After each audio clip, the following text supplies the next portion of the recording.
Aujourd'hui, j'en ai pas tellement besoin. Bon, ça va, IDFM? Bah ça va, ouais. On est tous en forme, tout va bien. C'est bien.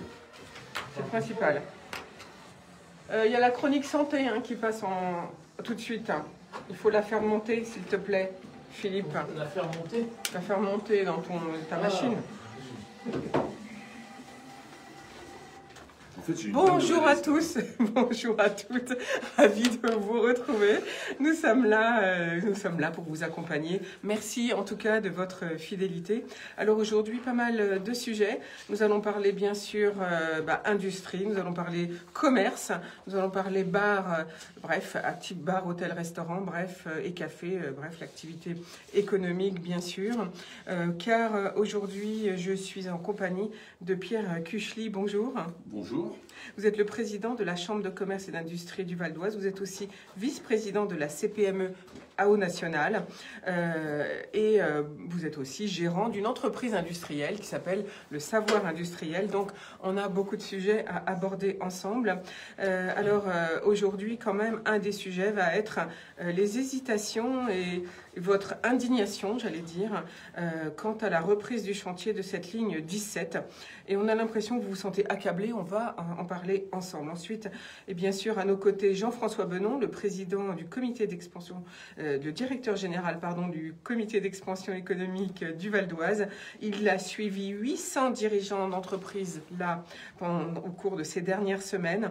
Donc, avec lui, on abordera la crise, évidemment, les actions pour faciliter l'exportation, les 5 nouveaux établissements également d'enseignement supérieur, les 2 ateliers en ligne spécifiques avec le Japon et son prochain apéritif contact webinaire. Et puis si on a le temps, nous passerons notre interview avec Eric Orsena.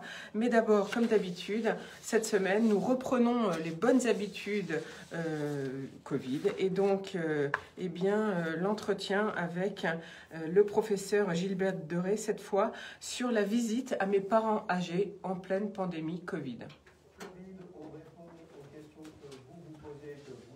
Sur la Covid, je suis avec le professeur Gilbert Deray.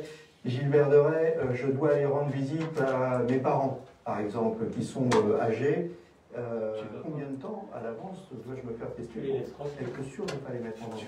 C'est une question très intéressante et la réponse va pas être si facile. Je ne crois pas que ça rentre dans les on dirait qu'il y a quelque chose qui ça rentre dans ce qui s'est passé dans votre quotidien. Quand vous allez aller en pleine période épidémique chez vos parents, comment Une 20. le parent, 1 minute 20. Une 13. vous devez garder les masques. Oui, c'était une 41 à la base. Lavez les mains, C'était pas très bien. Qu'est-ce qu'il nous fait, gardez les masques, François? si vous avez été cas contact ou si vous avez vu des gens que vous ne connaissez pas, vous n'y allez pas. Vous attendez de savoir si vous êtes contaminé ou non. Pourquoi? Parce que même si vous faites un test, vous n'allez pas en faire tous les jours. Donc à moins que vous me disiez que vous allez faire des tests tous les jours avec un peu de contingent donné, vous ne serez jamais sûr que vous soyez réellement non contaminé. Moi, ce que je vous conseille, c'est surtout de prendre des mesures de protection. Alors, maintenant, demain, si je dispose des c'est sûr, on va pas vivre avec quelque chose et que chacun chez soi peut se tester, ce sera un bon moyen en cas de doute d'aller effectivement vérifier qu'on n'est pas contaminé avant d'aller voir un proche. Et enfin, je dirais que ce que je viens de dire est particulièrement important pour les personnes dans les EHPAD, les plus fragiles. N'abandonnez aucun geste barrière. N'allez pas voir les gens fragiles si vous avez été contact. N'allez pas voir les gens fragiles si vous avez été dans des groupes que vous ne connaissez pas. Donc la clé, c'est rapidité, fiabilité des tests et prudence dans tous les cas. Et oui, on porte les masques des 2 côtés, on se lave les mains avec le gel hydroalcoolique, on se tient à distance. C'est ça la barrière principale contre la contamination. Merci donc à Jean-Claude Durousseau, notre expert en santé. Alors, l'info du jour, c'est cette petite pointe d'optimisme. Jean Castex n'exclut pas une réouverture des petits commerces au 27 novembre si la situation sanitaire le permet, a indiqué le porte-parole du gouvernement, Gabriel Attal. L'exécutif fait aussi face aux demandes pressantes des commerçants, soutenues bien sûr par les élus en faveur de cette réouverture dès le 27 novembre, jour justement du Black Friday. Une accélération poussée aussi par le ministre de l'économie, Bruno Le Maire. Je rappelle que la date prévue était en décembre, en tout cas un peu floue la date, n'est-ce pas Pierre Cuchely? Moi, je me réjouis de cette nouvelle si elle devait se confirmer. Je pense que... Alors, vous vous souvenez que moi, en tant que président de Chambre de commerce et d'industrie, je ne fais pas de politique. Hein. Moi, je fais du développement économique et de la défense des entreprises, mes combats. Tout le monde sait que actuellement, au gouvernement, il y a deux blocs qui s'affrontent un petit peu. Vous avez d'un côté Jean Castex et Olivier Véran qui mettent la priorité sur la santé de nos concitoyens. Ils ont certainement raison, mais je pense que leurs positions sont un petit peu trop fortes. Peut-être inquiets d'éventuelles poursuites judiciaires à venir par rapport à la gestion du Covid, par rapport pardon, à la gestion de cette crise. De l'autre côté, vous avez Bruno Le Maire et d'autres qui plaident pour la réouverture des petits commerces. Bien entendu, nous, Chambre de commerce et d'industrie, ainsi que les mouvements patronaux, nous sommes à côté des petits commerces. Il est absolument inadmissible de dire que, de jeter l'opprobre sur les petits commerces, de dire que certains sont essentiels et d'autres non.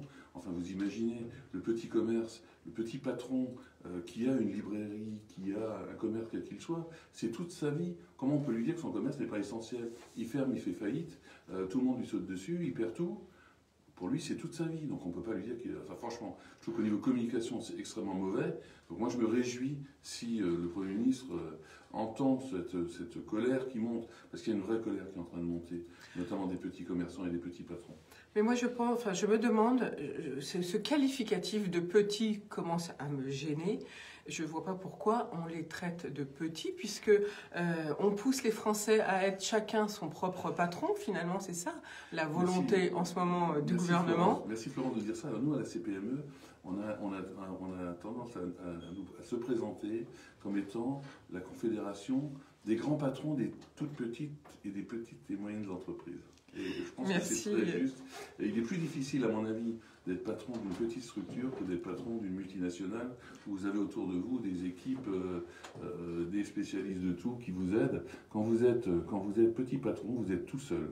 Exactement. Complètement seul. Et puis, on peut peut-être aussi s'énerver quand on voit que des familles entières vont faire leurs courses en grande surface alors qu'il est dit qu'on est en plein confinement. Mais ça, on pourra en reparler si vous voulez, Pierre Cuchy. Oui, mais juste quand on demande à réouvrir les petits commerces dits non essentiels d'une manière, encore une fois, que je trouve complètement injuste, on n'a jamais demandé à ce que les rayons des supermarchés ferment. C'est complètement idiot. Nous, ce qu'on veut, c'est que voilà, qu'on régule le trafic, que l'on organise les choses, et ce que font très bien les petits commerçants. Donc, je veux dire, on n'a jamais demandé qu'on ferme les rayons. C'est complètement stupide.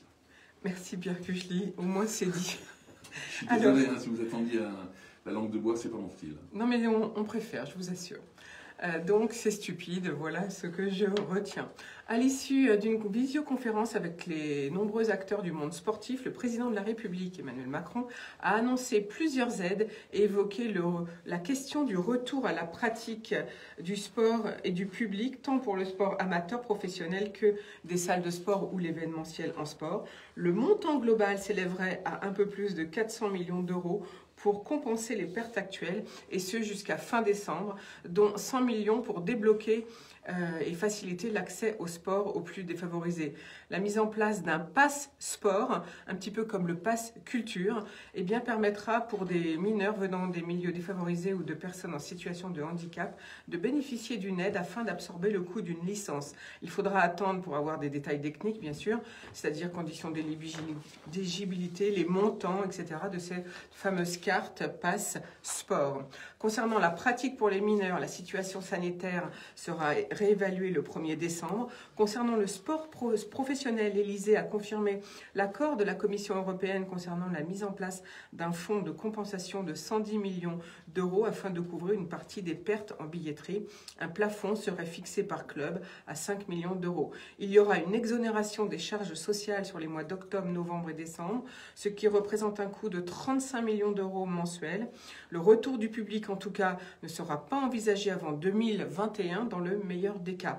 Pour le secteur marchand du type salle de sport, le président a bien mesuré leurs difficultés et a confirmé un fonds de solidarité pouvant couvrir les charges jusqu'à 10 000 € pour la perte d'exploitation.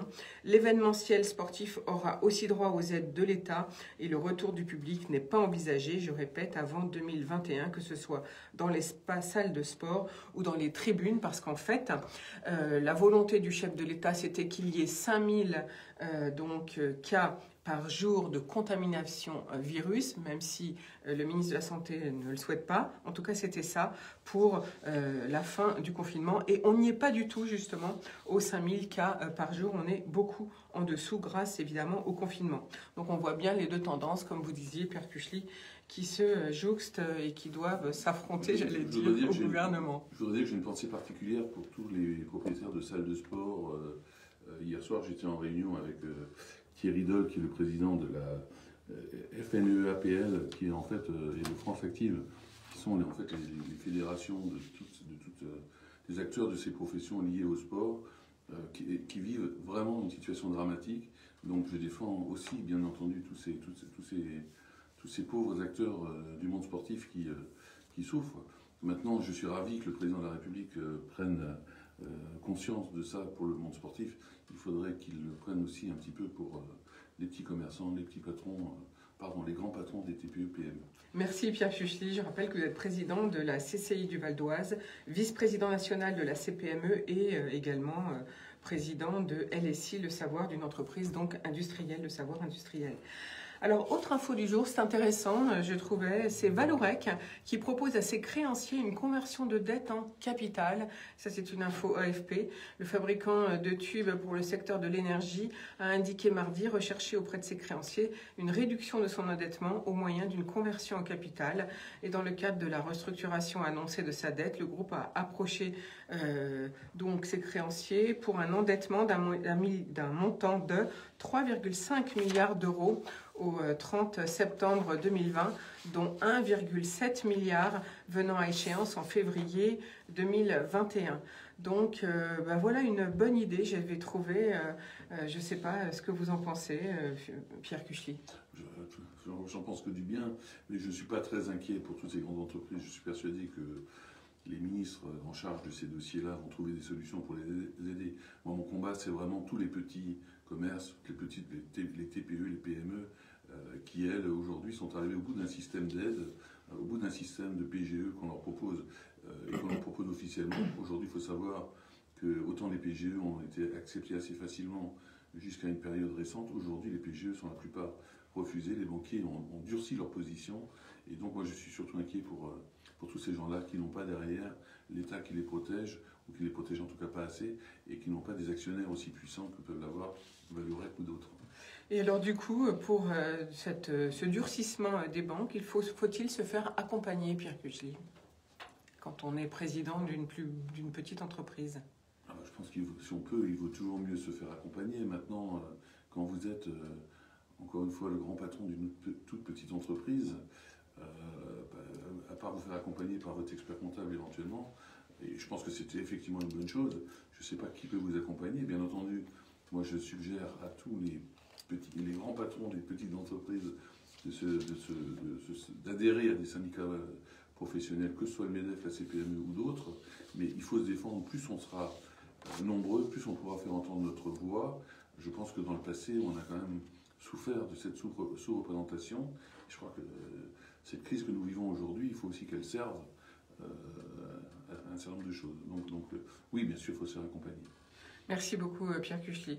Autre information du jour, pour soutenir les librairies indépendantes durant cette période de confinement, Corian, le groupe Corian qui donc est très connu dans le service auprès des personnes âgées et notamment des EHPAD, en accord avec le syndicat de la librairie française, a choisi de faire connaître le site librairieindépendante.com auprès de ces 22 000 résidents et de leurs familles. Ils ont créé un onglet dédié sur leur application Corian Génération qui relie les 22 000 résidents à leur famille. Et ce moteur de recherche permet l'achat de livres et donc la lecture avec un catalogue de 20 millions d'ouvrages disponibles et il réunit 1200 librairies. C'était important justement pour les petits commerçants. Moi je voudrais dire par rapport à ça, c'est un très bel exemple moi, je suis quand même agréablement surpris par toutes les initiatives que l'on peut voir à droite à gauche.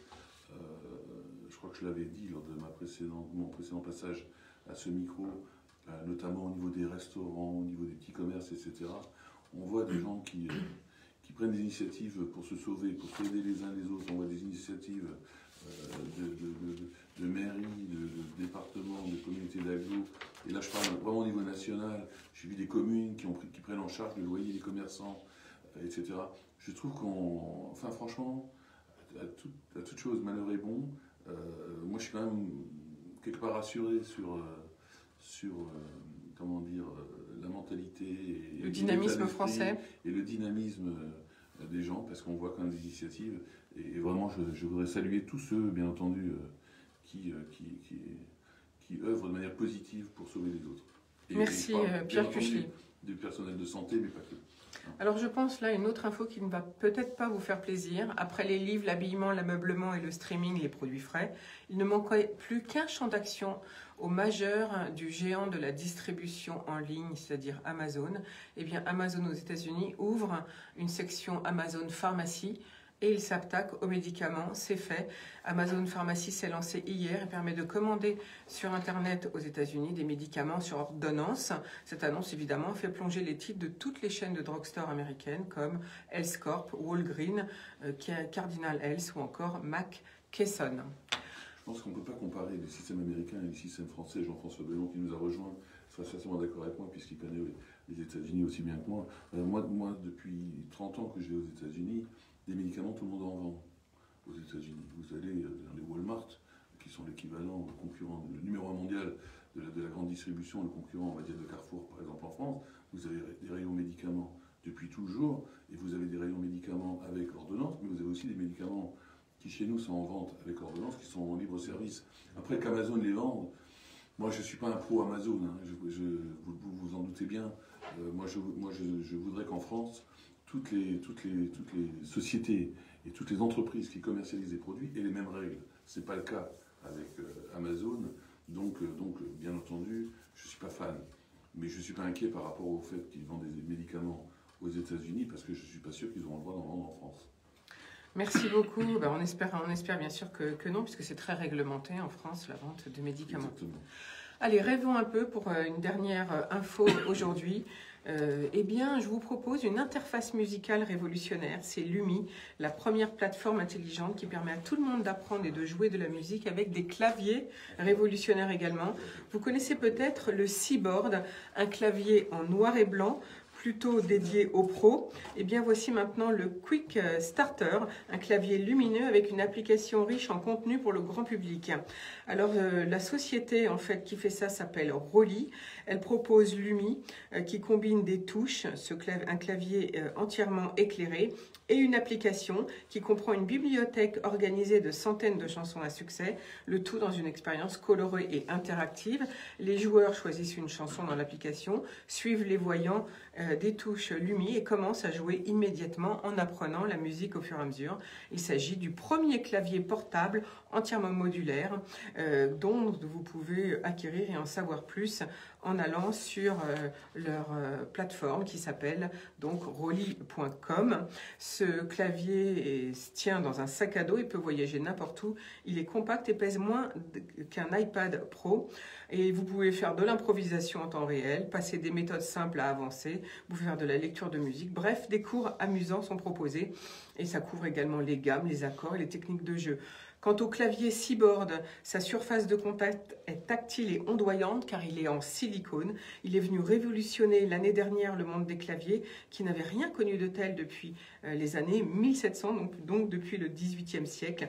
La gamme de chez Rolly comprend de nombreux instruments autres que ces claviers. Il y a aussi des drum pads de poche ou des synthétiseurs qui permettent aux musiciens de laisser libre cours à leur créativité. Je vous invite à aller voir sur rolly.com. D'ailleurs, le PDG déclare « Il y a quelque chose de révolutionnaire et quelque chose pour tout le monde chez nous. Mes propres enfants préfèrent maintenant l'heure de Lumi au cinéma et donc sont un peu moins devant leurs écrans. » Voilà, c'était les infos du jour. Et il faut bien rêver un peu. Et si vous avez des cadeaux à faire, eh bien, allez sur rolly.com. Ça peut être très intéressant. On va tout de suite faire notre première pause musicale et on revient dans quelques minutes avec nos invités du jour. Pierre Cuchely, président de la CCI du Val d'Oise, vice-président de la CPME nationale et gérant, patron de LSI, le savoir industriel, et Jean-François Benon, directeur général du comité d'expansion économique du 95. Oui, je vais faire intervenir tout à l'heure dans la non-artificialisation des termes sur le forum, on a un forum national à la Fédération des comités d'expansion, où je suis co-animateur. Et en face de nous, il y a la FNAU, je te passerai tout ça, il y a la Fédération des agences d'urbanisme qui vient de sortir un document là-dessus. Alors eux, ils sont urbanistes, c'est-à-dire non-artificialisation, tu comprends. Et donc on est mal barré parce qu'il y a des documents qui commencent à sortir pour t'expliquer froidement qu'il ne faut plus urbaniser rien du tout, zéro.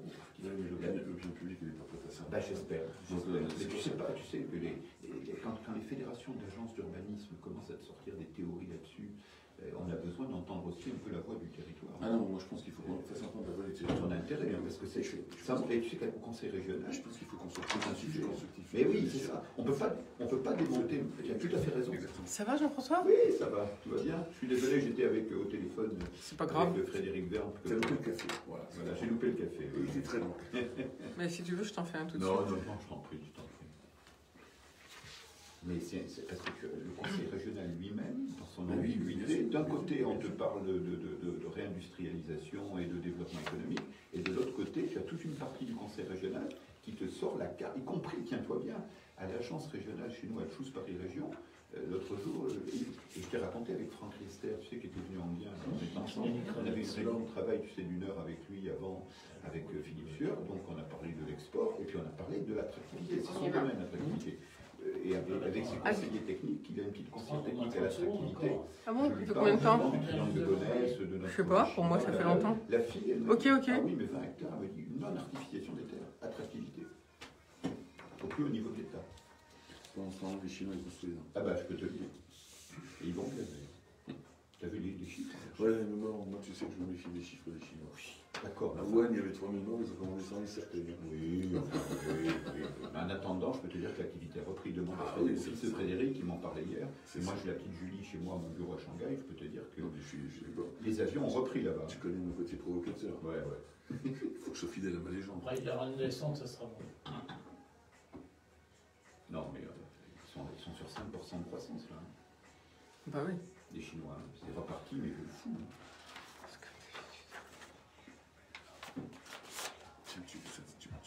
Tu veux bien me faire une photo avec Jean-François Je suis en train de faire un article, on va passer tout ça.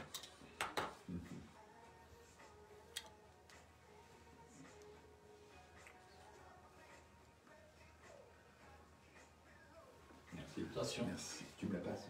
Bien sûr. Je vais la mettre en- Nous voici de retour au bar de l'économie. En tout cas, merci pour votre fidélité. Sachez que vous pouvez nous suivre, bien sûr, en FM 98.0, mais aussi sur notre chaîne Facebook, page Bar de l'économie. Et puis, vous pourrez retrouver toute cette émission sur notre chaîne YouTube et notre plateforme bardeléconomie.fr. Alors aujourd'hui, nous parlons économie. Je suis en compagnie de Pierre Cuchely, président de la Chambre de commerce et d'industrie du Val d'Oise, vice-président de la CPME et président du savoir industriel. Jean-François Benon aussi à nos côtés, directeur général du comité d'expansion du Val d'Oise. Et donc, premier sujet du jour, si vous voulez bien, c'est finalement cette interpellation, j'allais dire, Pierre Cuchely, que vous avez signée avec la CMA, la Chambre des métiers, le MEDEF du Val d'Oise, la FFB, la Fédération du bâtiment, et la CPME. Finalement, vous êtes indignés, c'est inacceptable, vous dites.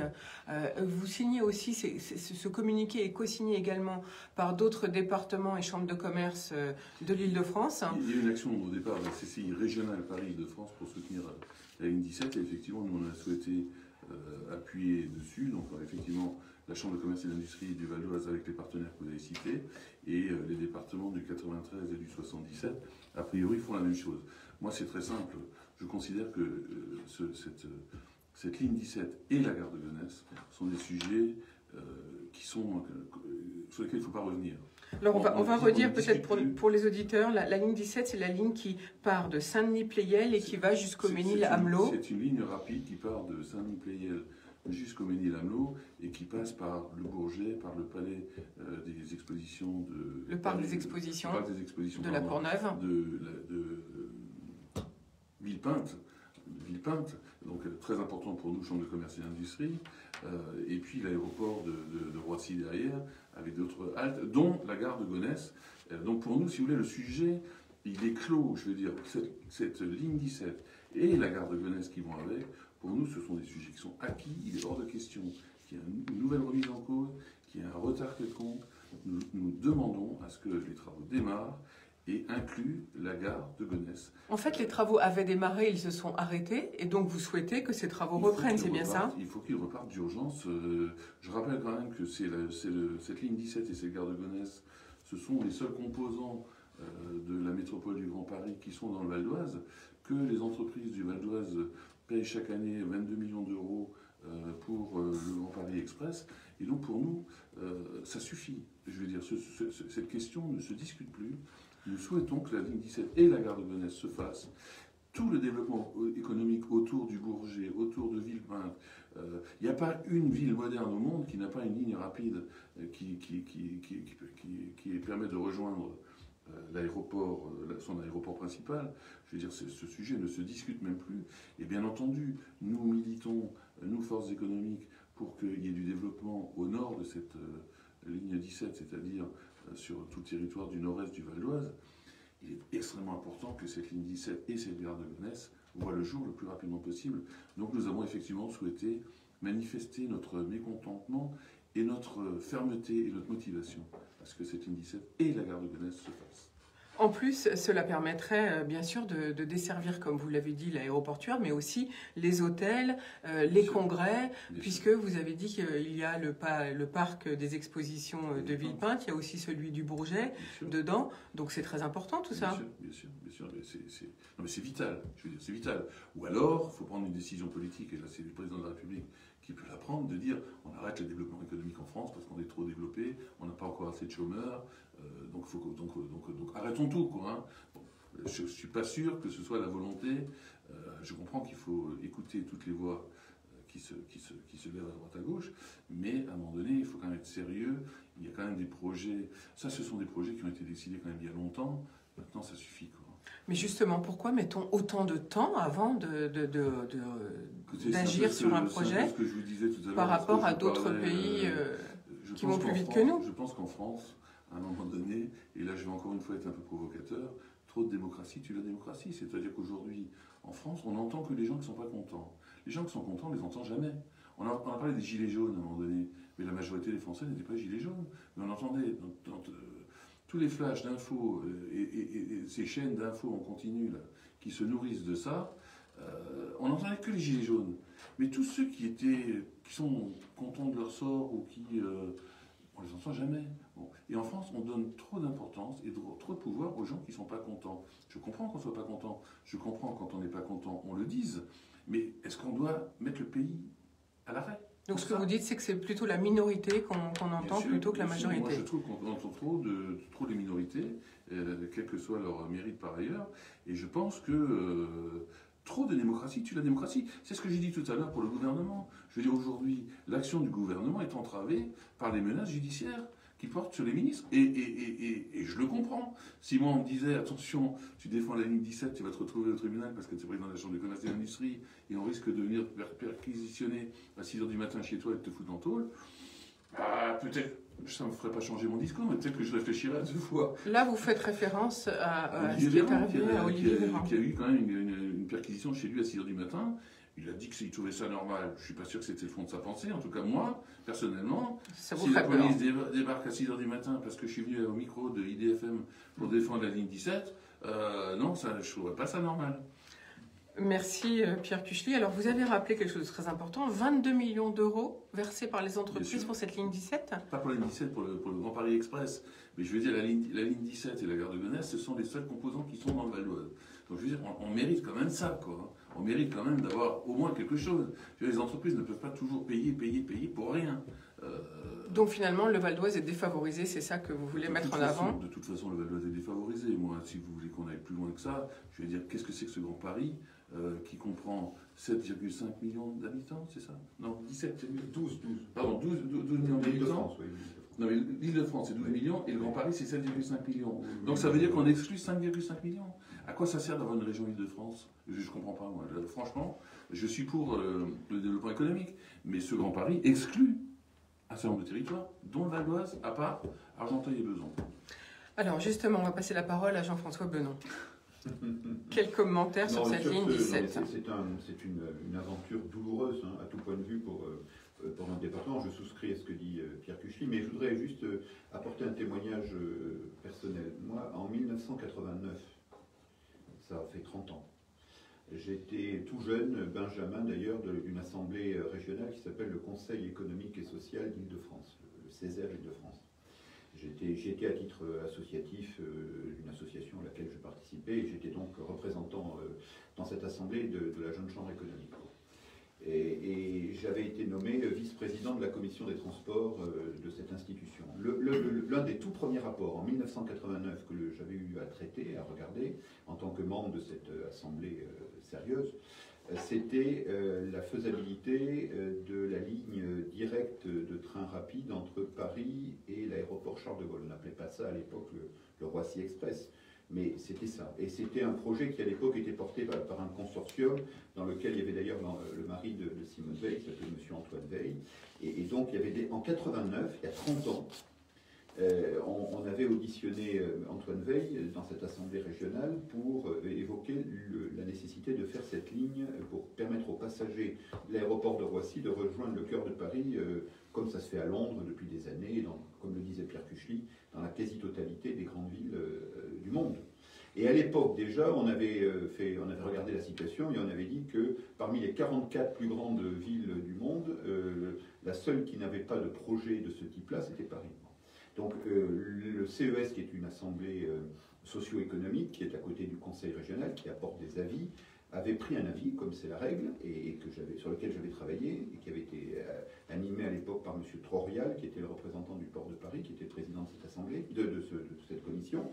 Qu'est-ce qu'avait dit l'avis du Césaire à l'époque, en 1989? On avait dit la réalisation de cette ligne directe entre Paris, le centre de Paris, la gare du Nord, la gare de l'Est, et le Roissy-Charles de Gaulle, c'est une impérieuse nécessité pour le développement économique, etc. Pourquoi je rappelle ça? Parce qu'il y a 30 ans. Il y a 30 ans.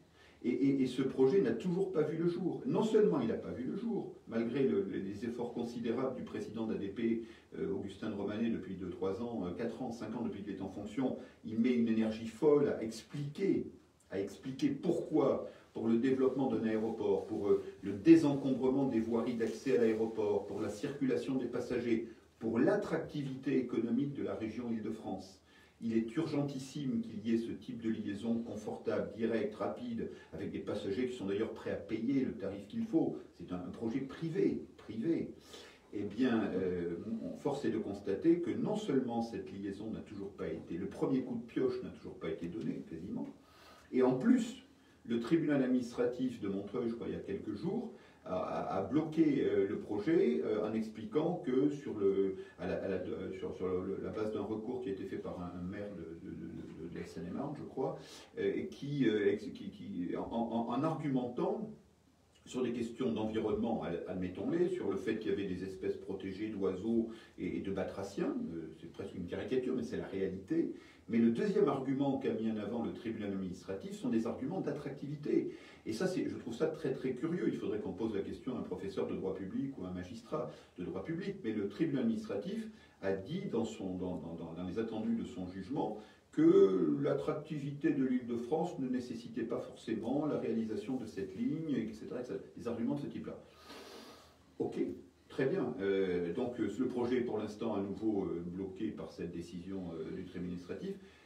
30 ans ont passé, je reviens à ce que disait Pierre Cuchely, ce qui est terrifiant dans ces affaires-là, c'est que même quand on a le courage de lancer des projets structurants, La ligne 17, il y a peut-être 15 ans qu'on en parle du triangle de Gonesse, de l'aménagement. Je rappelle que le projet Europacity qui a été bloqué et qui a disparu est un projet sur lequel des équipes travaillaient depuis 12 ans. Enfin, je voudrais pas rentrer dans une polémique stérile, mais simplement montrer la notion du temps dans ce type de projet. Les années passent.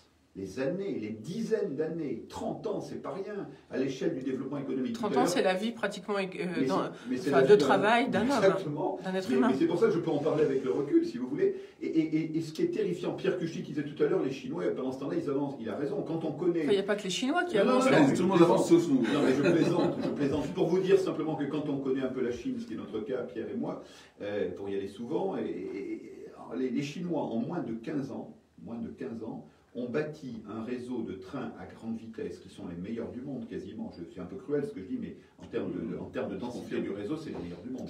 Ils ont bâti un réseau qui doit faire aujourd'hui entre 20 et 30 000 kilomètres de réseau. Il n'y a pas une ville moyenne en Chine qui n'a pas une gare TGV. Dans des régions montagneuses avec des tunnels, des ponts, des viaducs, c'est surréaliste, qui a été fait avec des trains extrêmement rapides et confortables, qu'ils commencent d'ailleurs à vendre à l'international avec beaucoup de succès. Et il faut rapidement d'ailleurs que nos constructeurs européens, ils sont en train de le faire, en s'associant, essayent de se défendre, parce que les Chinois vont très vite. Mais tout ça pour dire que en 15 ans, les Chinois ont bâti 30 000 kilomètres de trains à grande vitesse dans tout un pays comme la Chine, avec les difficultés techniques, et que nous, en 30 ans, on n'a même pas été capable de donner le premier coup de pioche à une liaison dans laquelle on réutilise des voies existantes. En réalité, je crois de mémoire, il faut construire 7 km de voies nouvelles. 7 km. Donc c'est pas beaucoup.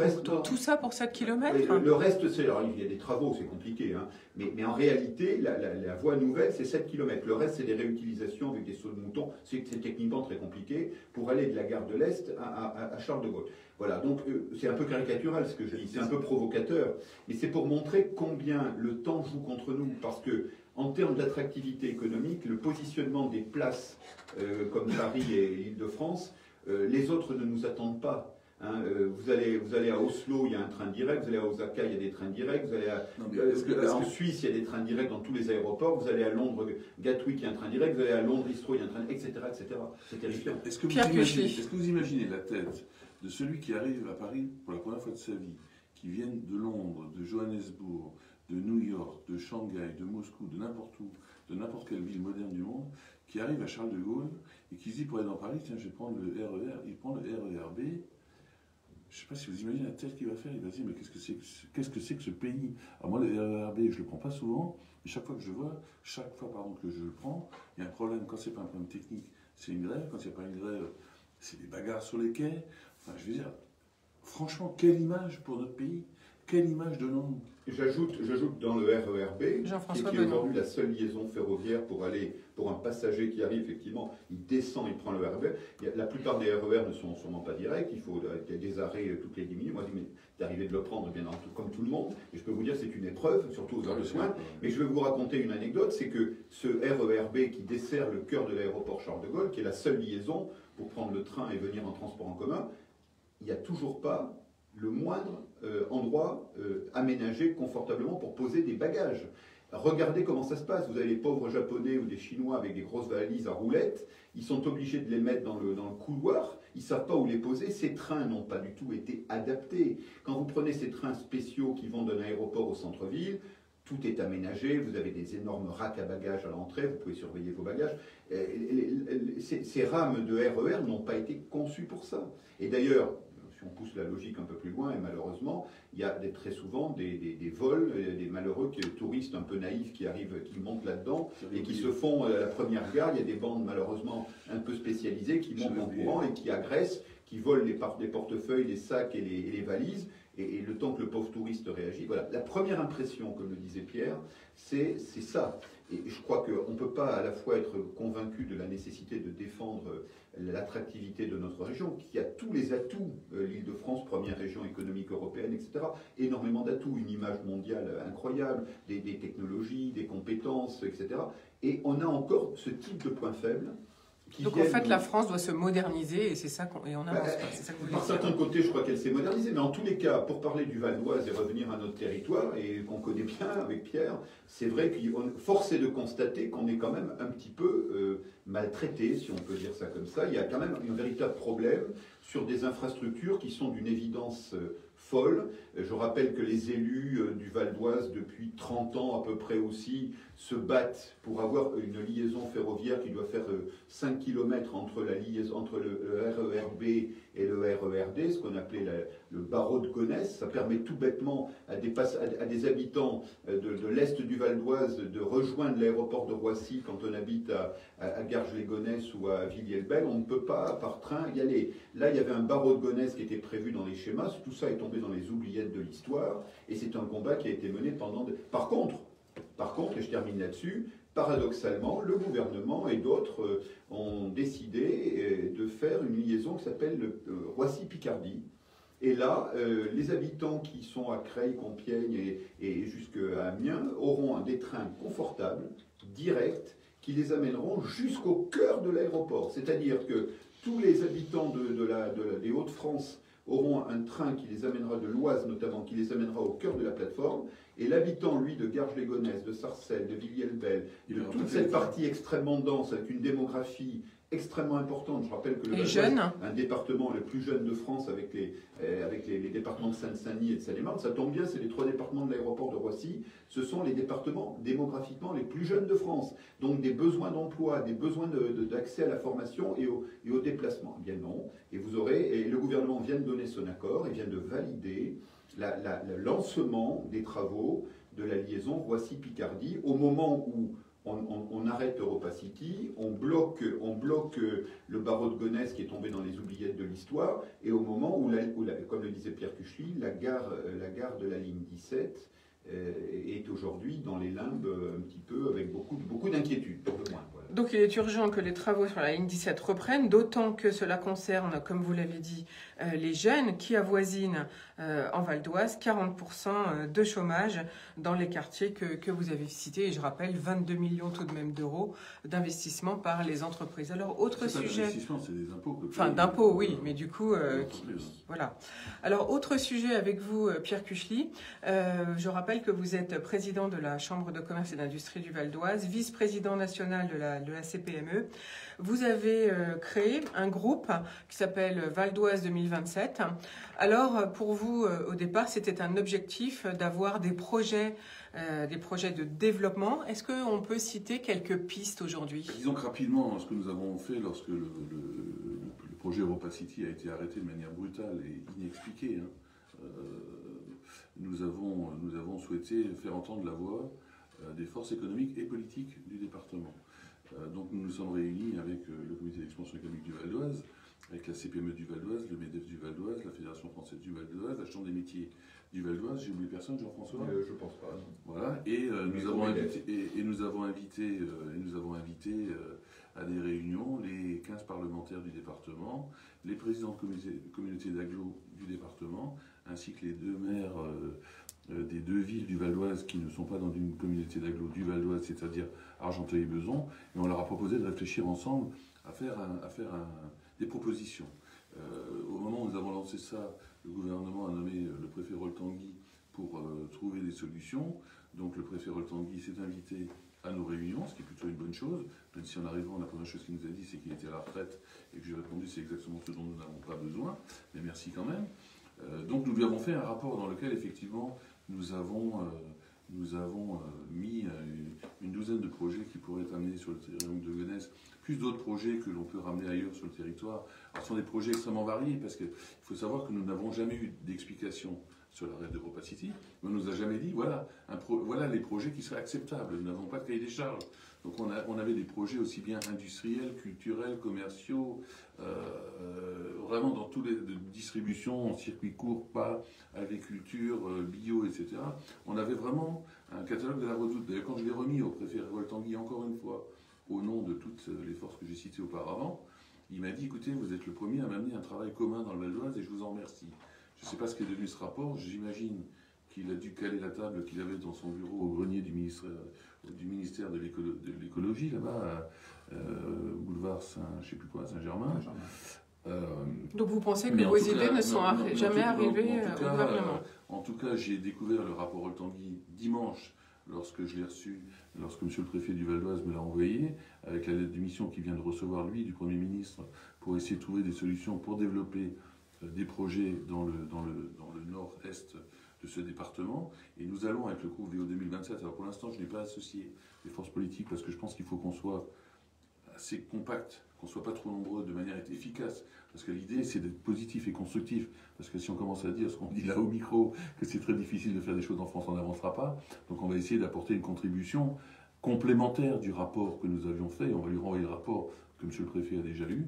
Une bonne nouvelle quand même, c'est que je pense que la nomination ou la lettre de mission qui a été confiée par le Premier ministre au préfet, c'est quand même le signe qu'il y a des choses qui vont se passer. Et moi, je fais confiance au préfet Saint-Quentin pour faire avancer des projets. Le préfet du Val d'Oise. Voilà, le préfet du Val d'Oise, notamment des projets vraiment franco-français, pour qu'on les fasse avancer, parce qu'on en a besoin, et qu'on les fasse avancer vite. Une bonne nouvelle aussi que m'a appris monsieur le préfet, c'est que 3 sous-préfets à la relance économique vont être nommés en Ile-de-France, et il va y en avoir un pour le Val d'Oise. C'est quand même une très très bonne chose. Donc ça, c'est le scoop du jour. 3 sous-préfets, je répète, parce que c'est important, 3 sous-préfets à la relance économique vont être nommés en Ile-de-France, dont un pour le Val d'Oise. Tout à fait. Donc moi, j'en suis très content, parce que ça veut dire quand même que quelque part, il y a une prise de conscience qui est faite. Donc là, nous sommes réunis hier, on doit donner notre contribution pour vendredi. Il est clair que ça ne nous laisse pas beaucoup de temps. Malheureusement, monsieur le préfet lui-même doit rendre son rapport, je crois, début décembre. Donc lui-même n'a pas beaucoup de temps. J'ai eu un long entretien avec lui hier soir au téléphone. En tout cas, de notre côté, et je parle au nom de la Chambre de commerce et d'industrie, mais aussi pour le CEVO et pour tous nos partenaires de ce groupe VO 2027, on va amener tout ce que l'on peut, toutes nos forces, pour que le préfet du Val d'Oise réussisse dans cette mission et qu'on ait des projets qui arrivent le plus vite possible. Et je suis quand même assez confiant, notamment par rapport à la motivation que j'ai ressentie de la part de M. Saint-Quentin. Et je n'imagine pas... Le préfet donc du Val d'Oise. Et je n'imagine pas que le Premier ministre et que le cabinet du Premier ministre lui ait confié une mission sans que ça aboutisse derrière. Ou alors là, vraiment, il faut tirer le rideau, quoi. Alors justement, vous nous avez mis un petit peu l'eau à la bouche. Est-ce qu'on peut quand même avoir quelques idées de projets qui sont sous le coude dans vous, je peux pas trop en dire pour l'instant, parce que je pense que ça va se savoir très, très rapidement. Mais encore une fois, il y a des projets qui vont partir vraiment sur de la production agricole bio jusqu'à peut-être de la distribution au court terme. Circuit court, pardon, je ne sais pas pourquoi je dis toujours court terme, circuit court, avec une partie entrepreneuriale, industrie qui va être à côté, en tout cas je l'espère. Malheureusement, nous sommes avec ce groupe dont je suis un peu le porte-parole, que voilà, des apporteurs d'idées, nous ne sommes absolument pas décideurs, parce que sinon d'abord ça serait fait depuis longtemps. Mais en tout cas, voilà, on essaye d'apporter notre pierre à l'édifice. En tout cas, donc tous ces projets seront remis, donc je répète, au préfet du Val d'Oise d'ici la fin de la semaine, et même ceux que vous aviez donnés à M. Oltanguy, j'imagine. On va lui redonner bien entendu le rapport que nous avions fait, puis on va essayer de le mettre un petit peu à jour, d'apporter des contributions, mais pas que sur les projets. On parle des projets, il y a tout ce qui va autour, il y a bien entendu. Et je ne l'ai pas cité dans les 12 projets que nous avions, il y avait aussi des projets en termes de formation. Il faut bien entendu prévoir tout ce qui va formation autour. Il faut prévoir tout ce qui est mobilité, parce que si on implante des projets ou des choses dans cette partie-là, il est clair que d'abord il faut bien entendu la ligne 17, avec la gare de Gonesse. Il va falloir aussi d'autres infrastructures. Aujourd'hui, si vous avez des personnes qui habitent à Cergy, qui veulent aller à Roissy, il y a quand même un vrai problème, donc il va falloir quand même y réfléchir. Vous avez plein de jeunes aussi dans le Vexin qui, une fois que leurs études sont finies, n'ont plus trop le choix. S'ils veulent travailler, où ils s'en vont? Il faut partir. Où ils s'en vont, ou bien ils touchent le chômage, quoi, parce que dans le Vexin, il n'y a quand même pas beaucoup d'activités. Il va falloir qu'on travaille aussi là-dessus. Mais voilà, donc on va essayer d'apporter notre pierre à l'édifice. C'est extrêmement important, vous l'avez dit Florence tout à l'heure, juste à côté du triangle de Gonesse, il y a des quartiers où, moi j'ai vu dans le rapport Oltanguy, des taux de chômage de 25%, c'est pas vrai, c'est beaucoup plus que ça. Il faut compter tous les gens qui sont en fin de droit et qui sont pas inscrits à Pôle emploi. Oui, parce qu'il n'y a pas que les jeunes, il y a aussi les plus de 50 ans. Et moi, quand je le provoquais un petit peu, je dis que c'est clair que si on ne donne pas à ces jeunes des idées ou des rêves ou des objectifs, eh bien les meilleurs partiront et les autres resteront là à faire des bêtises comme ils peuvent le faire de temps en temps. Mais finalement, avec cette pandémie, la France a prouvé qu'elle pouvait trouver de l'argent, vu que le gouvernement est allé en Europe pour financer les pertes de chiffre d'affaires. C'est au moins le miracle que l'on a vu. Je vous rassure quand même, au niveau des aides, enfin je vous rassure pas, pardon, mais au niveau des aides, moi je l'ai dit pendant le premier confinement, vraiment je trouve que le gouvernement français a fait le job. Franchement, les entreprises effectivement ont été aidées de manière efficace et rapide.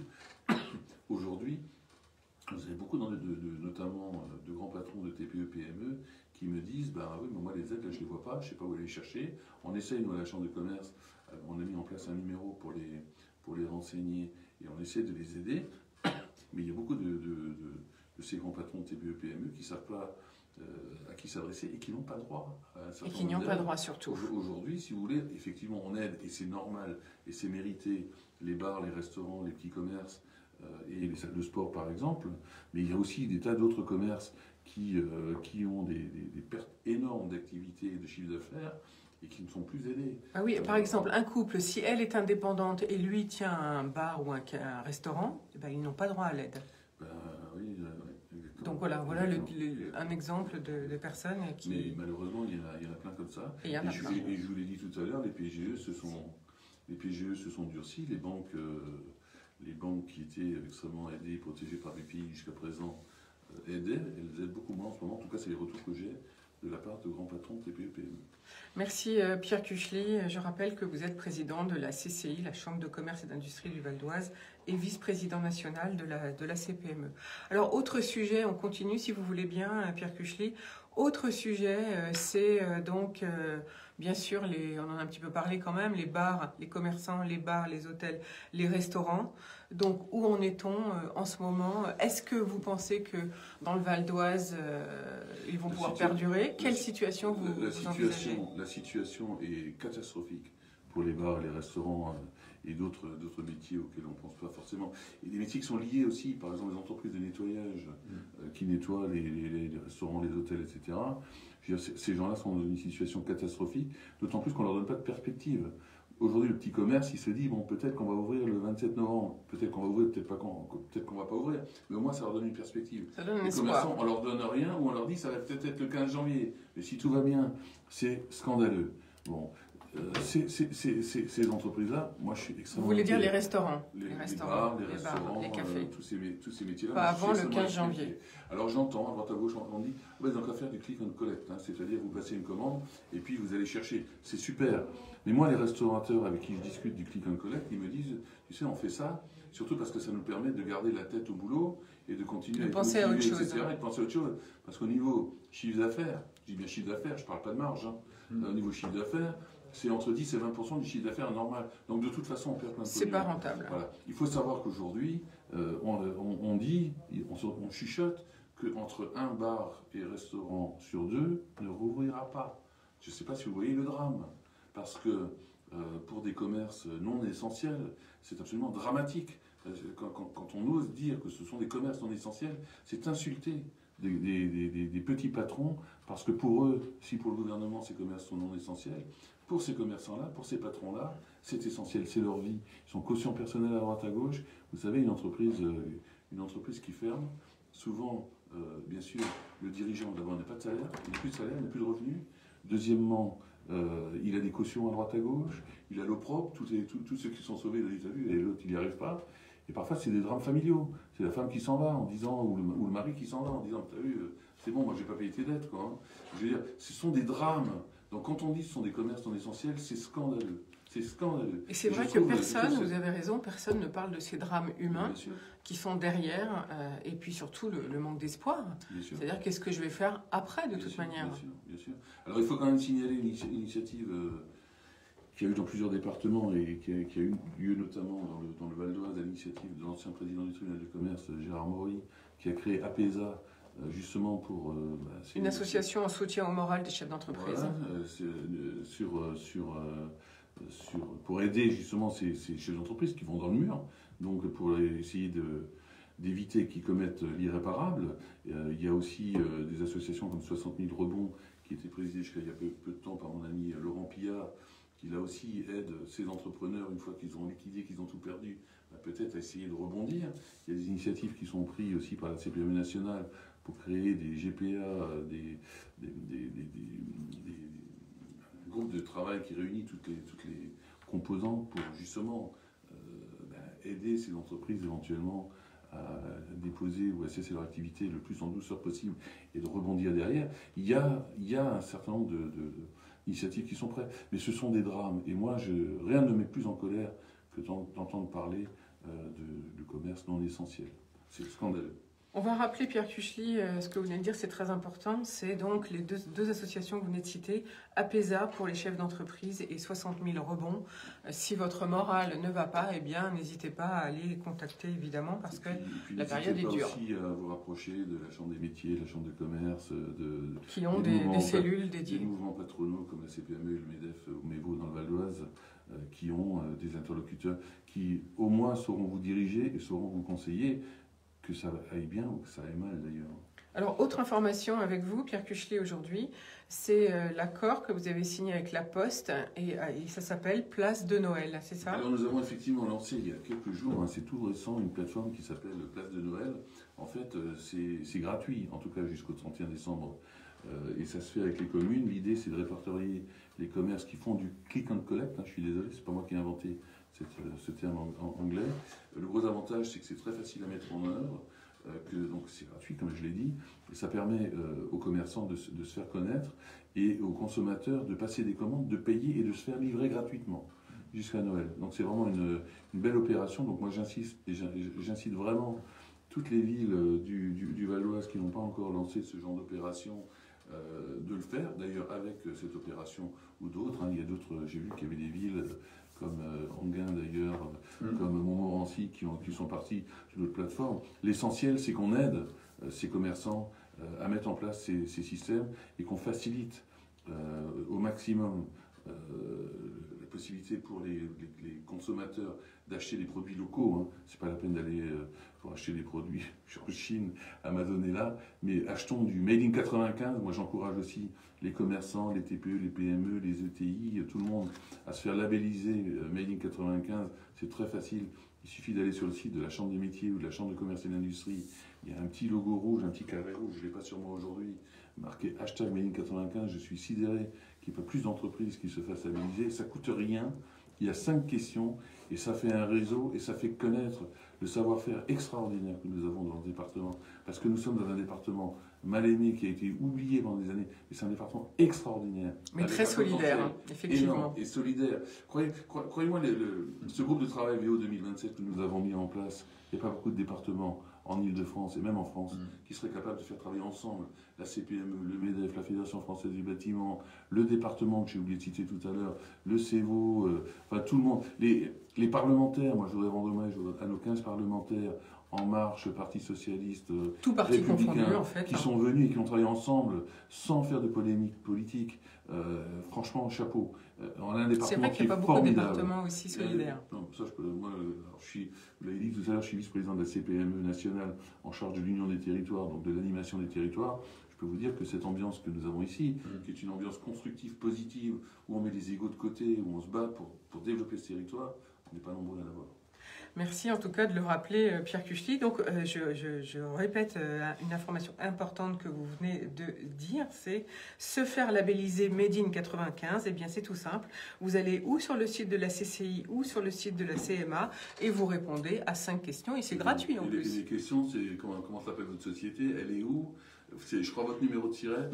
Et on vous demande de répondre à 2 questions. C'est est-ce qu'au moins 50% de votre valeur ajoutée est-ce qu'au moins 50% de votre valeur ajoutée est fait dans le Val d'Oise? Si ce n'est pas le cas, est-ce qu'au moins 50% de vos salariés sont dans le Val d'Oise? Et je vais vous faire un aveu, si ce n'est pas 50%, si c'est 40%, personne ne va les vérifier. Ce qu'il faut, c'est qu'on mette en avant, qu'on regroupe cette qualité du Made in 95. Moi, j'ai quand même le souvenir, il y a 4-5 ans, ce n'était pas le préfet Saint-Quentin, ce n'était pas le préfet La Tournerie qui était là avant, c'était le préfet précédent, qui n'allait pas beaucoup voir les entreprises, si je peux me permettre une petite pique, mais qui était venu à notre salon du Made in 95 qui s'appelle l'Effervescence, qui m'avait dit j'aurai une demi-heure, il est resté plus de 2 heures, et quand je l'ai accompagné à son scooter, parce qu'il se déplaçait avec un chauffeur sur un scooter, il m'a dit, il faut que je vous dise un truc, Monsieur le Président, je ne savais pas qu'on faisait autant de choses dans le Val d'Oise. Donc moi, je vous le dis, on fait plein de choses dans le Val d'Oise. C'est pas la peine d'aller acheter en Chine, c'est pas la peine d'aller acheter en Suisse, c'est pas la peine d'aller acheter dans d'autres pays.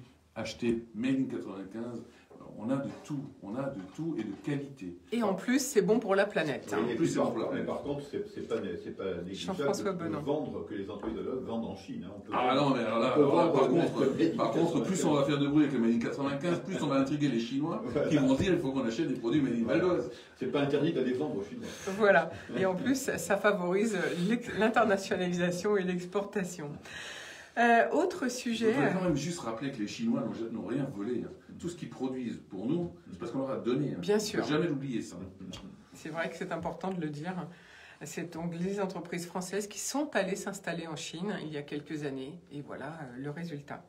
Alors justement, en parlant de résultats, Pierre Cuchely, vous êtes vous-même gérant d'une entreprise industrielle, ça s'appelle le Savoir Industriel ou LSI.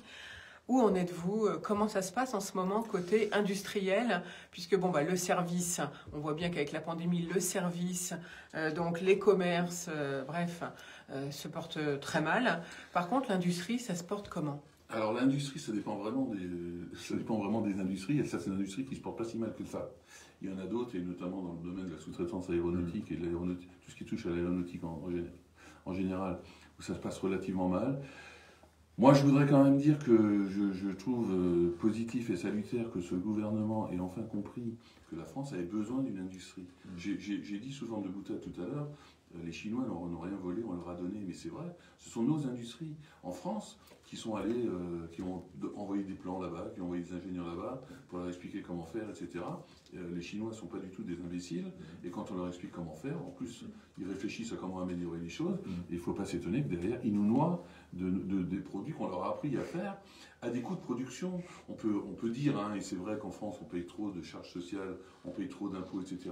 Et même si le gouvernement les divisé par 2 ou par 3 ou par 4, on n'arrivera jamais à atteindre les niveaux de salaire qu'il y a en Chine. Bon, donc je pense qu'à un moment donné, il faut réfléchir à se protéger autrement. Mais je trouve salutaire que ce gouvernement ait décidé de relancer l'industrie en France. Il y a un plan industrie qui est quand même assez puissant, assez fort. Nous, Chambre de commerce, nous avons une mission qui a été donnée par Agnès Pannier-Runacher, qui est la ministre en charge de l'industrie, pour informer les entreprises industrielles sur tous les volets, de ce plan de relance. Et la CCI du Val d'Oise est en charge de cette mission pour la CCI régionale. C'est un peu compliqué. Chaque chambre de commerce départementale a une mission qu'elle accomplit pour la région. Et donc nous avons cette mission d'informer les entreprises industrielles et de les renseigner si elles nous appellent. Nous-mêmes, en avons appelé, je crois que dans un délai de 6 semaines, on en a les 3500 appelés qu'on a appelés largement. On continue. On a mis en place une task force, comme on dit, de 6 personnes pour répondre aux industriels. Mais ce qu'on a mis 40 ans à démolir, on ne va pas le reconstruire en 2 ans, ou en 1 an, ou en 6 mois. Donc belle initiative, bravo, c'est dommage. Moi, je me souviens de mon ami Gilbert Civici, que tout le monde connaît, ancien président de la Chambre de commerce et ancien président du comité mécanique. La première fois que je l'ai vu, nous avions une réunion avec les constructeurs automobiles, c'était il y a 25 ans à peu près. Il leur a dit, messieurs, le jour où il n'y aura plus d'ouvriers pour construire vos voitures, il n'y aura plus d'ouvriers pour les acheter. Eh bien, on y est. Donc je suis content qu'il y ait aujourd'hui une prise de conscience et qu'on reparte dans l'autre sens. Mais on ne va pas repartir comme ça. Après, on vous dit, il faut innover. C'est bien d'innover. Il faut avoir les moyens. Il faut avoir les moyens, et puis il faut trouver les marchés. La France, je vais peut-être en surprendre quelques-uns, la France, c'est le pays de l'innovation. Le problème, c'est pas l'innovation, c'est derrière. Il faut produire, il faut vendre. Et c'est là où on est moins bon. Mais la France, c'est le pays de l'innovation. Merci Pierre Cuchely. Alors encore plus. Pour le savoir industriel, donc votre propre entreprise, rappelez à nos auditeurs que fait-elle? Alors nous avons développé un système qui permet de protéger les bornes à incendie, les bouches à incendie, contre les phénomènes d'ouverture intempestive, ce qu'on appelle en langage. Je ne sais pas pourquoi on ne parle plus qu'en anglais maintenant. Ça s'appelle le street pooling. En fait, ce sont des gamins qui s'amusent à ouvrir des bouches à incendie pour faire un geyser. Ce sont des gens qui s'en servent pour remplir leur piscine. Ce sont des gens du voyage qui vont prendre de l'eau là où ils n'ont pas le droit de s'installer. Ce sont des voyous qui les ouvrent pour jeter des cailloux, voire pire, sur les pompiers ou sur les gendarmes qui viennent. Donc c'est tout ça. Donc nous avons développé un système qui est complètement autonome, invisible, sûr, sécurisé, innovant, breveté bien sûr. Je regrette un petit peu que j'en installe un petit peu partout en Ile-de-France, pas beaucoup dans le Val d'Oise, donc j'encourage vraiment les maires et les présidents de comité d'agglo du Val d'Oise à regarder ce système qui est très innovant, qui permet d'économiser de l'eau. Donc c'est complètement dans l'air du temps. Il faut savoir d'ailleurs que dans le plan de relance du gouvernement, il y a des aides qui sont attribuées aux collectivités qui font des investissements pour acheter des produits, pour installer des produits innovants qui sont écologiques, qui permettent d'économiser l'énergie. C'est pile poil ce que nous faisons. Et donc voilà. Donc sinon, ça sont des marchés publics, donc c'est un petit peu long. Donc comme moi je suis un homme pressé, j'aimerais aller plus vite. Et nous sommes en train de sortir, là j'ai les premiers, la pré-série qui est sortie, les premiers échantillons de produits que vous pouvez installer chez vous, dans votre résidence secondaire, qui vous permettent à distance de contrôler votre eau. C'est-à-dire, si vous partez de la maison, partez en vacances, en voiture, ah j'ai oublié de fermer l'eau. Avec votre téléphone, vous pouvez fermer l'eau. Vous avez l'eau fermée, vous avez une fuite chez vous. Eh bien, vous avez l'eau ouverte, vous avez une fuite chez vous, vous êtes informé. Vous pouvez fermer l'eau à distance. Vous pouvez aussi comparer vos consommations d'eau jour par jour, semaine par semaine, mois par mois. Voilà, donc c'est un produit. Et donc ce système grand public que vous êtes en train de lancer coûte combien? Écoutez, les prix de vente ne sont pas encore sortis, mais ça va être, suivant les versions, entre 300 et 500 euros. Et donc vous pensez que ce sera prêt pour le début janvier 2021 ou même avant? On commence à le montrer, donc voilà, la commercialisation va démarrer avant la fin de l'année. D'ici la fin de l'année. Alors après, il faut quand même un plombier. Hein. Si vous ne savez pas couper un tuyau d'eau, il faut quand même un plombier, mais un plombier il va vous prendre 100 ou 200 euros pour installer ça. Et je pense que c'est tout à fait dans l'air du temps. Moi j'ai tendance à dire que l'eau, c'est l'or de demain. L'or, on est bien d'accord avec vous, l'eau, c'est l'or de demain. Donc deux systèmes chez LSI, un système dédié aux communes pour protéger ces bornes à incendie. On fait un appel aux communes si elles souhaitent donc sécuriser leurs bornes à incendie. Et puis pour le grand public, un système de contrôle et d'arrêt de l'eau qui se pilote avec son téléphone à venir d'ici la fin de l'année. Et vous ne m'avez pas posé la question, Florence, mais je vous encourage vraiment à la poser à tous les entrepreneurs que vous allez recevoir à partir de maintenant dans le Val d'Oise. Bien entendu, LSI est labellisé Made in 95. Évidemment. Alors, merci en tout cas de ce long entretien qu'on pourra retrouver sur notre plateforme barre-de-l'économie.fr dès cet après-midi. Je suis un peu bavarde aujourd'hui. Hein. C'est bien, tu dis tout, mais ce que tu dis est bien. Merci. C'est des gens en ligne sur Internet. Plein d'autres sujets au bar de l'économie. Je suis en compagnie de Pierre Cuchely, président de la Chambre de commerce et d'industrie du Val d'Oise, de la vice-président national de la CPME et donc président de LSI, le savoir industriel. Et puis de Jean-François Benon, directeur général du comité d'expansion économique du 95. Et avec vous aussi, plein de sujets. Vous avez suivi 800 dirigeants d'entreprise depuis le début de la crise. Alors finalement, on en a un petit peu parlé tout à l'heure, mais malgré tout, un peu rapidement, quel bilan en fait en ce moment? Pierre Cuchely vient d'en parler. En fait, comme il l'a dit très justement, vous savez, dans le Val d'Oise, on travaille les uns avec les autres. Les institutions économiques, quelles qu'elles soient, sont en connexion les unes avec les autres. Et on se répartit un petit peu le travail. Du côté du CEVO, avec l'équipe des chargés de mission, nous on s'est donné comme objectif pendant cette crise sanitaire, depuis le mois de mars, d'aller au contact le plus possible des dirigeants, parce qu'on a évoqué tout à l'heure les difficultés économiques, les difficultés financières, les difficultés de perspective, mais aussi les difficultés psychologiques, et elles sont réelles. Donc on a de notre côté au CEVO, comme le disait Pierre, qui a une cellule spéciale qui est à la Chambre de commerce, et ben on a fait un peu la même chose au CEVO, et en parallèle, mais en complémentarité évidemment. Et on a passé au CEVO, en ce qui nous concerne, plus de 800 appels téléphoniques et visites, puisqu'on continue à se déplacer, on a le droit, les entreprises fonctionnent, et on se déplace dans les entreprises. Et qu'est-ce qu'on entend et qu'est-ce qu'on voit lors de ces entretiens qui, pour certains d'entre eux, durent plus d'1 heure. Enfin, il y a beaucoup de choses à dire, il y a beaucoup de besoin de parler pour les dirigeants, et c'est normal, on peut le comprendre. Donc les premières choses que, évidemment, on transfère toutes les informations nécessaires sur tous les dispositifs. Pierre Cuchely en a parlé un instant. Les aides de l'État, les aides du Conseil régional, qui sont extrêmement importantes en Ile-de-France et qui ont beaucoup aidé. Les aides fédératives, comme le Fonds Résilience, qui a été monté par la région Ile-de-France avec le Val d'Oise, le département du Val d'Oise, les intercommunalités. Tous ces dispositifs méritent sans arrêt d'être rappelés. Ils ont connu d'ailleurs des évolutions au fil des mois, ils se sont adaptés, ils étaient parfois pas compatibles, ils sont compatibles. Donc sans arrêt, il faut y revenir et ce travail de proximité qui est fait par les compagnies consulaires, par les mouvements patronaux et par le CEBO dans son domaine, sont vraiment indispensables. Ça c'est clair, et il y a un aspect écoute, attention apportée au moral des chefs d'entreprise qui est vital, et Pierre le disait tout à l'heure. Moi, je constate simplement, entre les deux périodes de confinement, dans nos équipes, on a senti la tonalité changer. C'est-à-dire que dans la première partie du premier confinement, on avait des entrepreneurs qui avaient été, évidemment, comme tout le monde, un peu sidérés par ce qui se passait, qui ont tenu le coup, qui ont fait le dos rond, qui se sont organisés. C'était l'époque où il fallait mettre en place les protocoles sanitaires. Ils étaient très occupés par toutes ces organisations à mettre en place. L'argent de l'État est arrivé assez vite et assez bien, il faut le reconnaître, l'argent du Conseil régional également. Et le message qui nous passait, c'est très difficile, c'est douloureux, c'est compliqué, mais avec l'activité partielle, les financements, on va tenir le coup jusqu'à la rentrée de septembre, on va faire tout ce qu'il faut pour tenir le coup, on licencie personne, on tient le coup. Bon. Là, maintenant, avec le deuxième confinement, le message est un peu différent, et je pense que Pierre disait la même chose tout à l'heure.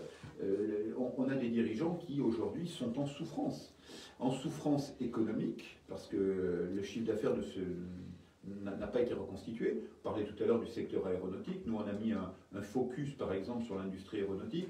On a interrogé, mais alors fouillé, 150 dirigeants de sociétés aéronautiques du Val d'Oise pour essayer de mesurer leur situation. C'est quand même assez inquiétant et même catastrophique dans certains cas, avec des plans de licenciement qui maintenant sont annoncés. Les dirigeants, qu'est-ce qu'ils nous disent? Ils nous disent, le problème que nous avons aujourd'hui, c'est l'absence de visibilité. On ne sait pas, personne ne sait à quel moment on va en sortir. On va reprendre les vols aériens, vous voulez dire.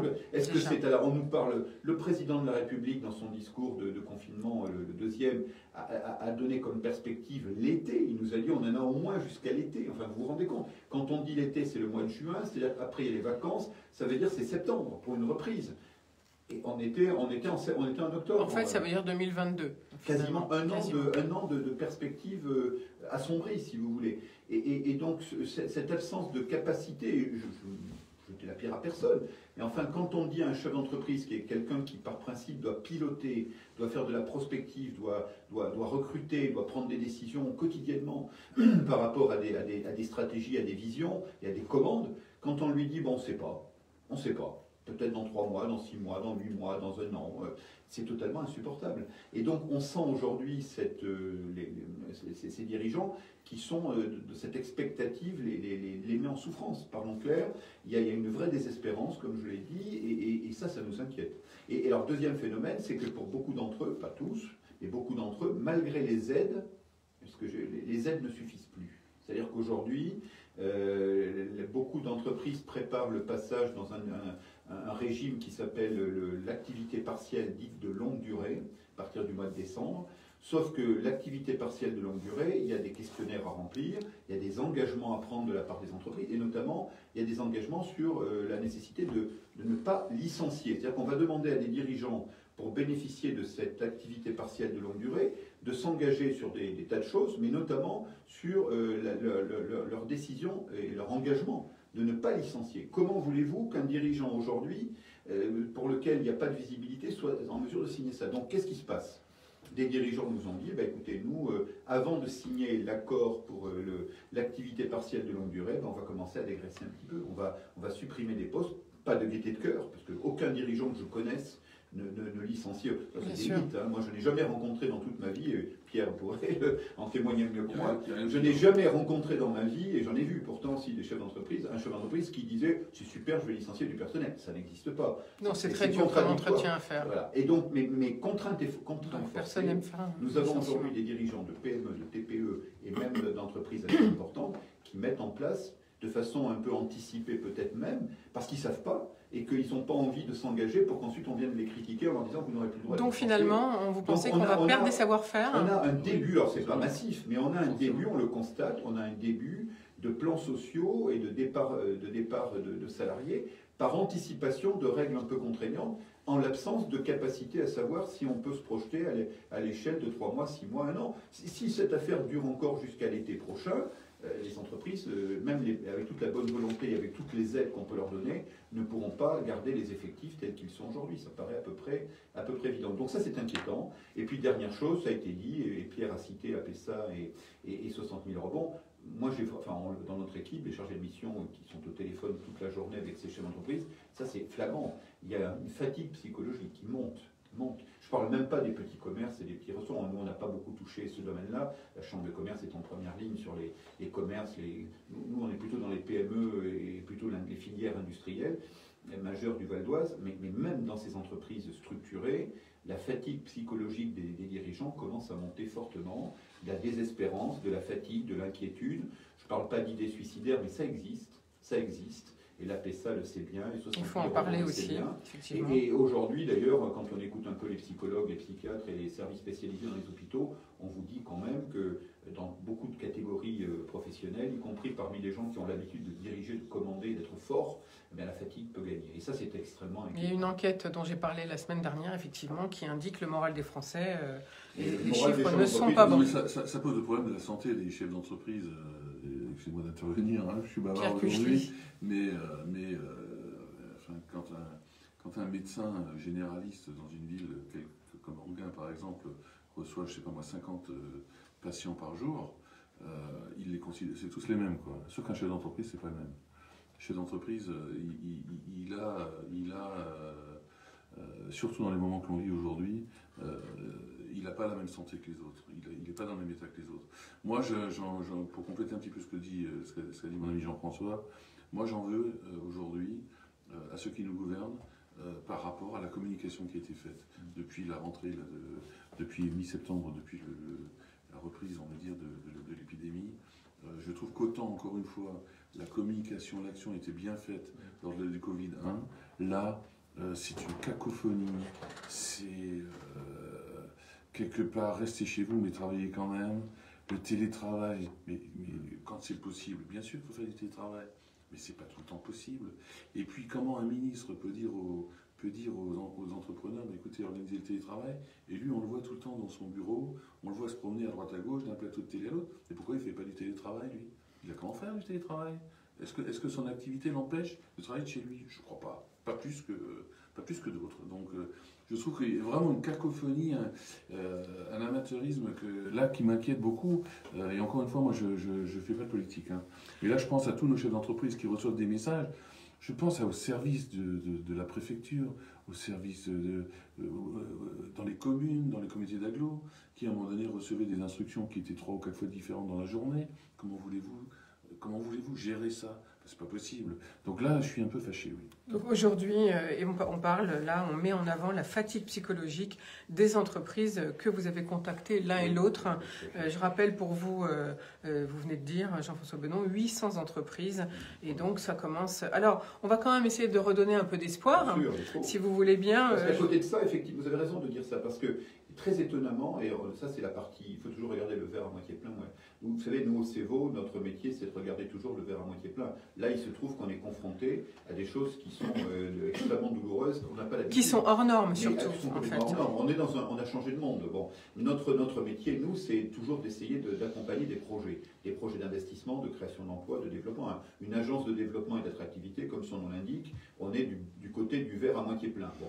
Et ce qui est intéressant, et alors il faudrait quand même, vous avez raison de nuancer tout ce que je viens de dire, oui, les difficultés existent, oui, on est inquiet, oui, on n'avait pas l'habitude d'entendre ça, et oui, nos filières d'excellence sont frappées. Ça, c'est horrible, parce que dans le Val d'Oise, on a parlé de l'aéronautique, on a des sous-traitants automobiles, on a tout le secteur de l'électronique embarquée, on a le secteur de la sécurité, tout ça est aujourd'hui impacté, et ça, c'est inquiétant, parce que là, on touche à tout ce qui fait la valorisation de l'image, d'attractivité du Val d'Oise. C'est nos fleurons qui sont aujourd'hui attaqués. L'aéroportuaire, le secteur aéroportuaire, le transport aérien, toute l'activité autour de Roissy, on en a déjà parlé, mais c'est dramatique. Aujourd'hui, Air France, le programme de vol d'Air France, c'est 10% du programme de vol habituel.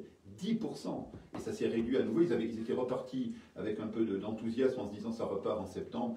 L'été n'avait pas été mauvais, ça repartait bien. Et puis brutalement, le deuxième confinement, aujourd'hui, 10% du programme de vol d'Air France.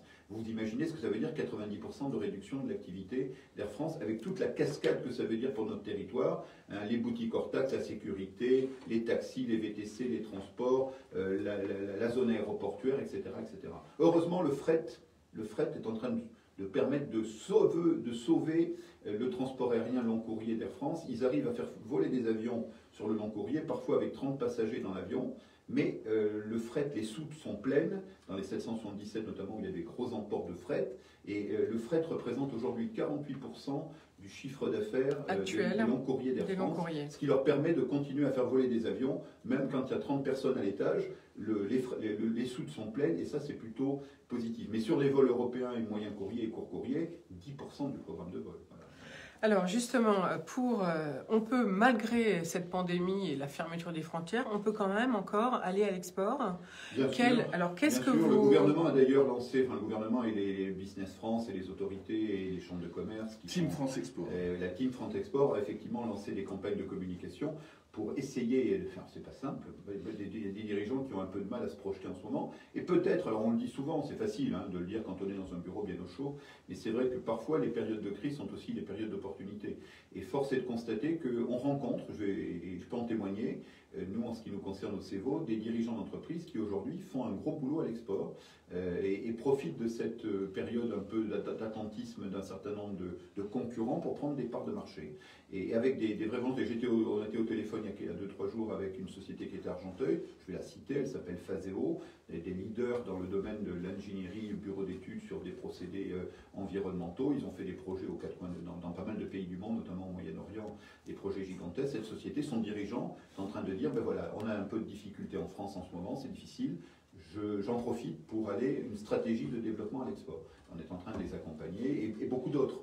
Donc c'est possible effectivement et on observe, et Pierre était présent et avec les équipes il y a quelques jours sur un forum en ligne B2B avec nos amis serbes. La Serbie a organisé, le Val d'Oise est très proche, la Chambre de commerce et le département et le CEVO sont très proches de la province de Voïvodine au nord de la Serbie, qui est une province très dynamique sur le plan économique. Il y a des relations humaines très solides aujourd'hui et des tas de possibilités. Nos amis serbes organisaient un forum B2B il y a quelques jours. Il y avait 218 participants de 30 pays différents dans le monde, dont la France avec le Val d'Oise. Eh bien, pour avoir assisté à ce forum, je peux vous dire que les affaires, elles marchent et qu'il y a des opportunités à prendre. Alors c'est vrai qu'on ne se voit pas, on est en ligne, on est avec les outils qui le permettent aujourd'hui. On a fait la même chose il y a quelques jours, nous, avec nos amis de Skolkovo. Skolkovo, c'est le technoparc le plus puissant en Russie, à côté de Moscou. Ils organisent quasiment toutes les semaines, nos amis de Skolkovo, des meetings B2B avec nous et avec d'autres régions dans l'Europe et dans le monde. Et je peux vous dire que les PME, PMI, les startups trouvent là des opportunités d'affaires incroyables. On est en train d'accompagner les sociétés du Val d'Oise qui travaillent aujourd'hui sur ces marchés. C'est la même chose avec nos amis chinois, c'est la même chose avec nos amis japonais et avec les Américains également. Donc, encore une fois, il y a des opportunités et avec l'ensemble de cette team export, Chambre de commerce, Business France, le MEVO, MEDEF, dans le Val d'Oise, tout ce petit monde travaille là aussi très très bien ensemble. Eh bien, le CEVO apporte sa pierre à l'édifice, c'est le cas de le dire là aussi. On organise et on multiplie actuellement les opérations. Et nous allons organiser le 23 avec Pierre d'ailleurs, le 23 et le 24 novembre, 2 ateliers que le CEVO a décidé d'organiser, et notamment pour l'un d'entre eux à la Chambre de commerce et avec Pierre Puchli et son équipe sur le Japon. Nous allons faire 2 ateliers complémentaires. L'un, ça va être comment faire du business au Japon, et il y a beaucoup de choses à dire, et on aura des spécialistes du marché japonais, et on aura des témoignages, et Pierre, qui est président du comité d'échange franco-japonais, est en première ligne sur ce sujet, comme le Val d'Oise, et vous le savez, très lié au Japon depuis plus d'une trentaine d'années avec le CEVO. Eh bien, nous aurons des messages à passer sur le marché japonais. Et pour vous donner un exemple, parce que j'aime bien illustrer les exemples, nous avons actuellement une entreprise que nous accompagnons, qui s'appelle Alantis Technologies, qui est basée à Argenteuil, et que nous sommes en train d'aider à prendre pied en créant une filiale à Osaka, au Japon. Et donc c'est possible. Le Japon, c'est possible, y compris pour des PME, PMI. Et on aura un deuxième atelier qui est complémentaire, qui sera lui, comment travailler avec les Japonais sur les codes culturels. Parce que travailler avec un Japonais, on est dans l'interculturel. C'est très important. Et donc, il y aura les deux ateliers complémentaires.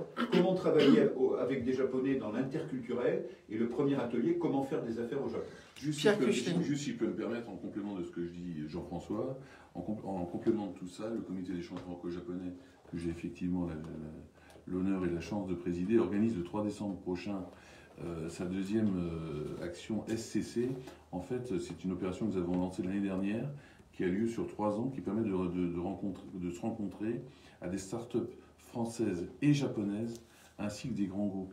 Et l'année dernière, nous l'avions fait bien entendu en présentiel à la station F, et nous avions eu un succès absolument extraordinaire, avec des parrains comme M. Hideo, qui est l'un des anciens patrons de Sony Monde, et Anne Lauvergeon, que tout le monde connaît.